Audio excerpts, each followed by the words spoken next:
Gautam Reddy, MBBS MD, children specialist. ఇక్కడ కనిపిస్తుంది ఒక ఎంఆర్ఐ రిపోర్ట్. ఏంటంటే ఇది న్యూరోసిస్టిక్ సర్కోసిస్ అంటాము. ఇది ఒక పురుగు లార్వా మెదడులో చేరడం వల్ల ఈ సమస్య వస్తుంది.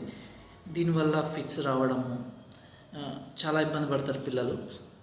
ఇది పిల్లలే కాదు, ఎవరికైనా రావచ్చు ఈ సమస్య. ఇది ఎందుకు వస్తుందంటే సరిగ్గా ఉడకని మాంసం, ముఖ్యంగా పంది మాంసం తినడం వల్ల ఈ సమస్య వచ్చే అవకాశం ఉంది. కాబట్టి గుర్తుపెట్టుకోండి, మాంసం ఎప్పుడు బాగా ఉడికించి మాత్రమే తినాలి. That's very very important. ఇంకోటి అదే మాంసం అనే కాదు, ఏ కూరగాయలైనా ఏదైనా బాగా వాష్ చేయండి. వాష్ చేసిన తర్వాత బాగా బాయిల్ అయిన తర్వాతనే మీరు కన్జ్యూమ్ చేయడం మంచిది. Thank you.